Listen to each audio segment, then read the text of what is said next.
Good morning mga kadakila. Today is Sunday and we just slaughtered a chicken for lunch. So as you can see, this is a hen. And I know you know today is the Lord's Day, but I didn't attend this morning for the mass because I've planned to attend the mass at Solano later at 6 p.m. So, happy cooking and good morning ulit. So, as you can see guys, I'm using a traditional way of burning this chicken. You know why? It's because we're saving up the LPG this year because due to the high price of the LPG. It is also a double purpose since today is not raining and we only use the lane during rainy season. Including also since we reside here in a rural area, so we have plenty firewood around of our house.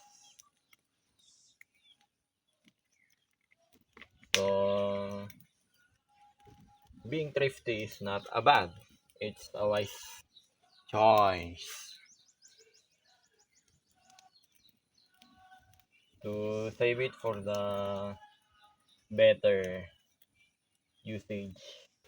So why are we doing this traditional way of burning It's this just a chicken? joke.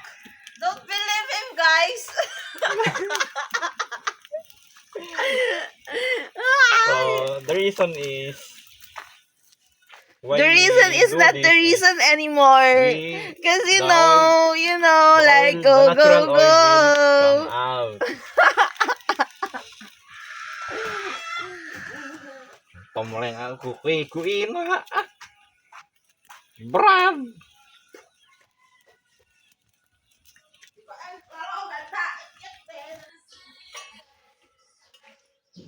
I'm now currently chopping this chicken.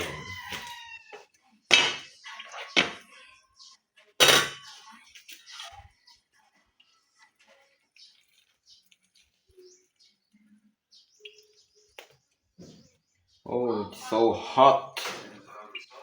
So hot like me, bro.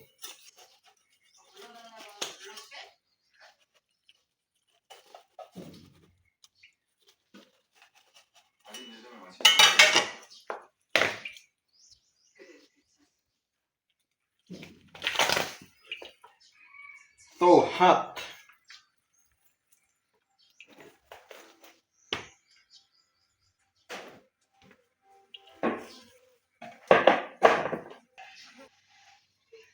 So it has small eggs. Yeah. It's about to. Um, oh, shush.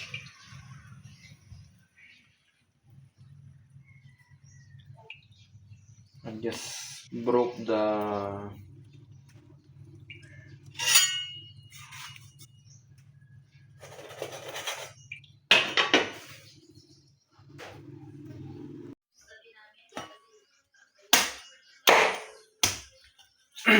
So by the way, if you have seen my recent post about the chicken I got slaughtered last Friday, it is that breed of that kind of breed of the chicken is the dark skin chicken. So today, this is another type of breed of chicken. since the color of the skin is white.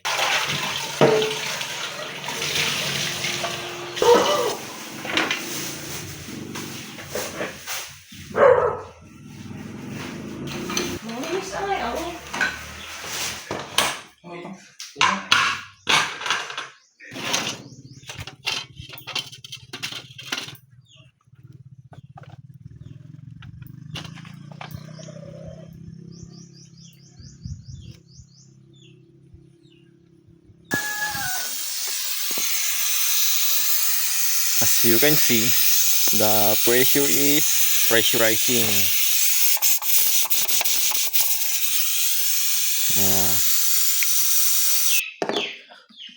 The chicken is already now cooked, and let us see the look.